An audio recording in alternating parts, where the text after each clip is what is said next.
Choosing to travel with just a carry-on isn't just about avoiding the risk of lost luggage.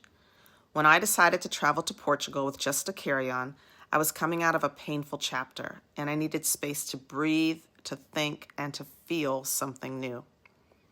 This trip was part escape, part healing, and part scouting trip because I was seriously considering moving abroad, and choosing to travel light, physically and emotionally, changed everything.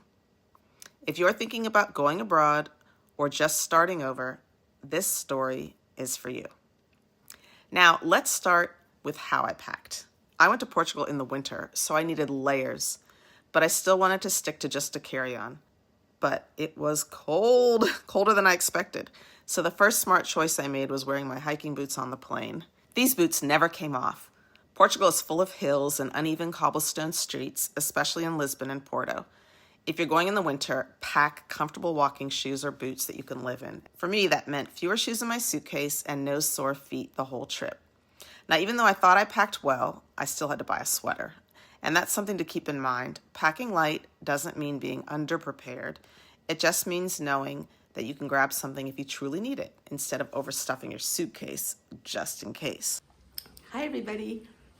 I'm in my Airbnb. This is my room. It's getting so cozy. It's very cold here in Portugal, but the host was so nice to give me a space heater. And I'm drinking some tea. I bought some tea at the market. I went to the market and it was a little embarrassing because I was told everybody speaks English. Don't worry about it, everybody speaks English. And that has not been my experience. I was in the market and she asked me if I wanted a bag. And I'm like, in Portuguese, of course. And I'm like, I don't speak Portuguese.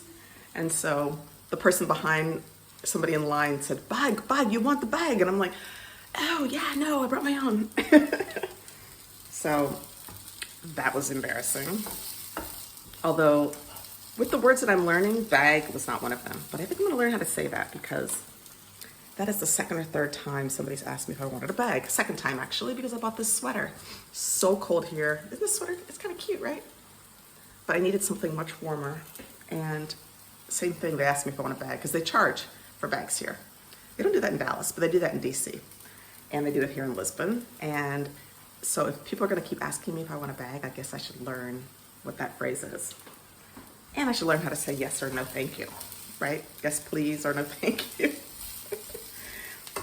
Anyway, just wanted to show you my Airbnb.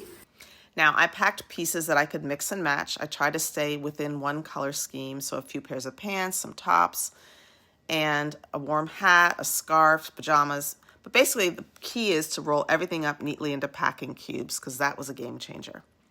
I brought very little makeup, I kept toiletries minimal, and I wore the same coat every day. And guess what? I never felt like I didn't have what I needed. Now, this trip came at the right time. I had been through something really painful before I left, and while travel doesn't magically fix everything, being in a new environment can shift your energy, especially when you're solo. I travel by myself, so I had no one else's needs to manage, and I got to get up when I wanted. I could wander, listen, eat slowly. I basically could just let myself be present, and that presence helped me move through the pain. Not avoid it, but move with it. Cheers. I'm so glad to be on this elevator and be home. I'm gonna pour myself a nice little glass of port wine and relax. Oh my gosh, I've walked so many hills. I'm telling you, if you wanna lose your butt and you wanna get those thighs in shape, get that jiggle to go away and get everything tightened up, move to Portugal. For real, for real. I chose Portugal for a lot of reasons. First, I'd always wanted to go. It's beautiful, welcoming, affordable, and safe. There's a growing international community, which made it feel easy to navigate as a solo female traveler. But also, honestly, I was scouting. Portugal offers a pathway to citizenship in just 5 years, And that citizenship opens up the entire European Union. And that's a really big deal when you're thinking about retirement and having freedom of movement. So, while I was nibbling a warm pastel de nata in Lisbon or riding the train to Porto, I found myself asking, could I live here? Could I build a life here? I went to Portugal alone, and I came back changed.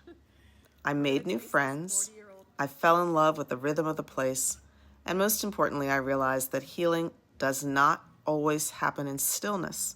Sometimes it happens when you move, when you pack light, follow your curiosity, and trust that life has something waiting for you on the other side of pain. So if you're holding on to something heavy and wondering whether it's time for a change, this is your sign. Pack light, go anyway.